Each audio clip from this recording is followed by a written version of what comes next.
Assalamualaikum warahmatullahi wabarakatuh. Nama saya Muhammad Dafiq, NIM E2019-1088, Prodi Perbankan Syariah 2. Pada kali ini saya akan menanggapi videonya Bapak Wadud yang berjudul Kebijakan Moneter dalam Perspektif Ekonomi Islam. Dalam ekonomi makro, kebijakan moneter sangat berperan untuk mengatur perekonomian nasional. Kebijakan moneter merupakan seperangkat kebijakan ekonomi yang dibuat untuk mengatur ukuran serta tingkat pertumbuhan pasukan uang di dalam perekonomian negara. Jenis kebijakan moneter.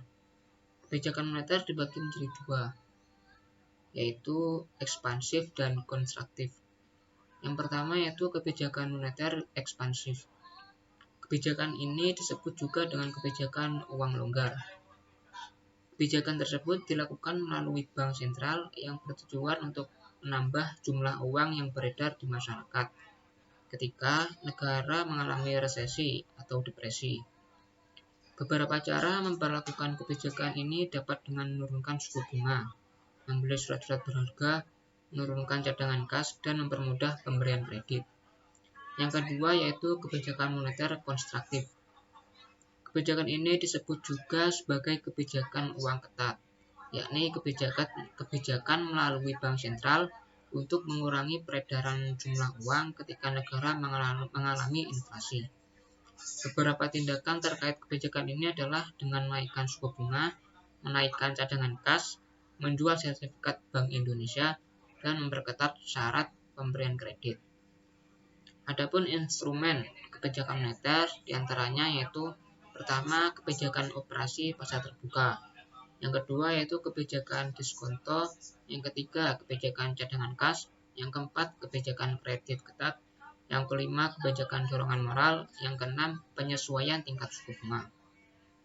Instrumen yang diperlukan dalam kebijakan moneter Islam diharapkan tidak hanya akan membantu mengatur penawaran keuangan seirama terhadap permintaan real terhadap uang, tapi juga memenuhi kebutuhan untuk membiayai defisit pemerintah yang benar-benar real dan mencapai sasaran sosioekonomi masyarakat Islam lainnya. Dan adapun tujuan kebijakan moneter, yang pertama yaitu mengendalikan nilai uang sebagai alat pertukaran dalam perekonomian. Yang kedua yaitu menjaga kestabilan harga. Yang ketiga, menjaga kestabilan ekonomi. Yang keempat, meningkatkan kesempatan kerja. Yang kelima, memperbaiki neraca perdagangan masyarakat. Yang keenam, distribusi likuiditas yang optimal. Yang ketujuh, mempertahankan keseimbangan antara pasar barang dan pasar uang. Yang kedelapan, yaitu pertumbuhan ekonomi dan pemerataan pendapatan. Cukup sekian penjelasan dari saya, semoga apa yang saya sampaikan bermanfaat. Wassalamualaikum warahmatullahi wabarakatuh.